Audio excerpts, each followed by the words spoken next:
بسم اللہ الرحمن الرحیم۔ شروع اللہ کے نام سے جو بڑا مہربان نہایت رحم والا ہے۔ اس واقعہ کو امام زین العابدین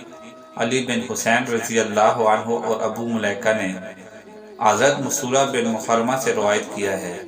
اور اس کی تاکید حضرت عبداللہ بن زبیر کی ایک روایت سے بھی ہوتی ہے۔ امام بخاری رحمۃ اللہ علیہ نے کتاب فرض الخمس، کتاب فضائل اصحاب النبی صلی اللہ علیہ وسلم اور کتاب النکاح میں، مسلم نے کتاب فضائل الصحابہ میں، ابو داؤد نے کتاب النکاح میں، ابن ماجہ نے بھی کتاب النکاح میں، ترمذی نے کتاب المناقب میں ان روایات کو نقل کیا ہے۔ واقعہ: فتح مکہ کے بعد جب ابو جہل کا خاندان مسلمان ہو گیا تو حضرت علی رضی اللہ عنہ نے اس کی بیٹی سے، جس کا نام کسی نے جویریہ،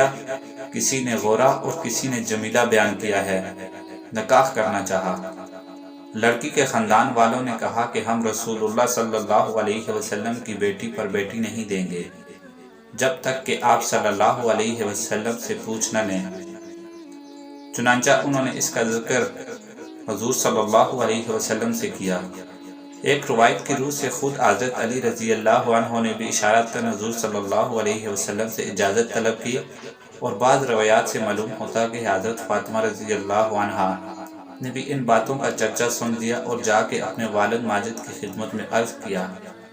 کہ آپ صلی اللہ علیہ وسلم کو قوم کے لوگ سمجھتے ہیں کہ آپ صلی اللہ علیہ وسلم کو اپنی بیٹیوں کی پرواہ نہیں۔ دیکھیے، یہ علی ابو جہل کی بیٹی سے شادی کرنے والے ہیں۔ اس پر حضور صلی اللہ علیہ وسلم نے ایک خطبے میں فرمایا، بنی ہاشم بن مغیرہ نے مجھ سے اس بات کی اجازت مانگی ہے کہ وہ اپنی بیٹی علی ابن ابو طالب کے نکاح میں دیں۔ میں اس کی اجازت نہیں دیتا یہ کہ ابو طالب کا بیٹا میری بیٹی کو طلاق دے کر ان کی بیٹی سے نکاح کر لے۔ میری بیٹی میرا ٹکڑا ہے، جو کچھ اسے ناگوار ہوگا وہ مجھے ناگوار ہوگا، اور جو چیز اسے تکلیف دے گی وہ مجھے تکلیف دے گی۔ میں حلال کو حرام اور حرام کو حلال نہیں کرتا، مگر خدا کی قسم اللہ کے رسول کی بیٹی اور اللہ کے رسول کے دشمن کی بیٹی ایک جگہ جمع نہیں ہو سکتی۔ ایک روایت میں ہے کہ آپ صلی اللہ علیہ وسلم نے فرمایا، فاطمہ مجھ سے ہے اور میں ڈرتا ہوں کہ وہ کہیں اپنے دین کے معاملہ میں فتنہ میں نہ پڑ جائے۔ اس معاملہ پر آدمی کو یہ شبہ لاحق ہو سکتا ہے کہ رسول اللہ صلی اللہ علیہ وسلم نے بھی بہت سی شادیاں کی اور عام لوگوں کو بھی 4 بیویاں بیک وقت رکھنے کی اجازت دی، مگر خود اپنی بیٹی پر ایک سوکن کا آنا بھی آپ صلی اللہ علیہ وسلم نے گوارا نہ کیا۔ سوکن کے آنے سے جو اذیت آپ صلی اللہ علیہ وسلم کی بیٹی کو اور بیٹی کی خاطر خود آپ صلی اللہ علیہ وسلم کو ہو سکتی تھی، وہ اذیت دوسری عورتوں اور ان کے ماں باپ کو بھی لاحق ہوتی ہے۔ پھر کیا وجہ ہے کہ آپ صلی اللہ علیہ وسلم نے اپنے حق میں تو اسے برداشت نہ کیا اور دوسروں کے حق میں اسے جائز رکھا؟ بظاہر یہ سخت اعتراض ہے، اور معاملے کی سادہ صورت کو دیکھ کر آدمی بڑی الجھن میں پڑ جاتا ہے، لیکن تھوڑا سا غور کیا جائے تو اس کی حقیقت سمجھ میں آ جاتی ہے۔ یہ بات ناقابل اعتبار ہے کہ ایک عورت کا شوہر اگر دوسری بیوی لے آئے تو اس عورت کو فطرتاً یہ ناگوار ہوتا ہے، اور اس کے ماں باپ اور بہن بھائی اور دوسرے رشتہ داروں کو بھی اس سے اذیت ہوتی ہے۔ شریعت نے ایک سے زیادہ نکاحوں کی اجازت اس مفروضے پر نہیں دی ہے کہ یہ چیز اس عورت کو اور اس کے رشتہ داروں کو ناگوار نہیں ہوتی جس پر سوگن آئے، بلکہ اس امر واقعہ کو جانتے ہوئے شریعت نے اسے اس لیے حلال کیا ہے کہ دوسری اہم ترین اور معاشرتی مصلحتیں اس کو جائز کرنے کی متقاضی ہیں۔ رسول اللہ صلی اللہ علیہ وسلم کے معاملے میں کیا پیچیدگی واقع ہوتی ہے؟ شرعاً آپ صلی اللہ علیہ وسلم کی بیٹی پر بھی سوگن لانا آپ صلی اللہ علیہ وسلم کے داماد کے لیے حلال تھا، اسی لیے حضرت علی رضی اللہ عنہ نے ایسا کرنے کا ارادہ کیا، اور اسی وجہ سے حضور صلی اللہ علیہ وسلم نے یہ بھی نہیں فرمایا کہ ان کے لیے یہ فعل حرام ہے، بلکہ آپ صلی اللہ علیہ وسلم نے خود تصریح فرمائی کہ میں حلال کو حرام نہیں کرتا۔ لیکن یہاں حضور صلی اللہ علیہ وسلم کی ایک ہی شخصیت میں 2 مختلف خاصیتیں جمع تھیں۔ ایک خاصیت میں آپ صلی اللہ علیہ وسلم انسان تھے اور فطرتاً یہ ممکن نہ تھا کہ آپ صلی اللہ علیہ وسلم کی صاحبزادی کے گھر میں سوگن آنے سے تلخی پیدا ہو۔ اس کا تھوڑا یا بہت اثر آپ صلی اللہ علیہ وسلم کی طبیعت پر نہ پڑے۔ دوسری خاصیت میں آپ صلی اللہ علیہ وسلم اللہ کے رسول اور اللہ کے رسول کی حیثیت کی آپ صلی اللہ علیہ وسلم کا مقام یہ تھا کہ آپ کے ساتھ اگر کسی کے تعلقات خراب ہو جائیں اور کوئی شخص آپ کے لیے موجب اذیت بن جائے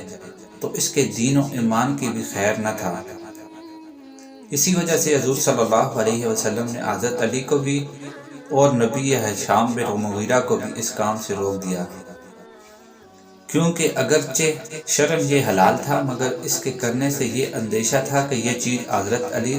اور ان کی دوسری بیوی اور اس کے خاندان والوں کے ایمان اور ان کی عاقبت کو خطرے میں ڈال دیں گے۔ ایک اور بات جس کا حضور صلی اللہ علیہ وسلم نے اپنے خطبے میں ذکر فرمایا وہ یہ تھی کہ بن ہشام بن مغیرہ اسلام اور رسول اللہ صلی اللہ علیہ وسلم کے بدترین دشمن رہ چکے تھے اور فتح مکہ کے بعد تازہ مسلمان ہوئے تھے۔ خود اس لڑکی کے بعد ابو جہل کے متعلق تو سب کو معلوم ہے کہ حضور صلی اللہ علیہ وسلم کی دشمنی میں وہ تمام کفار سے بازی لے گیا تھا۔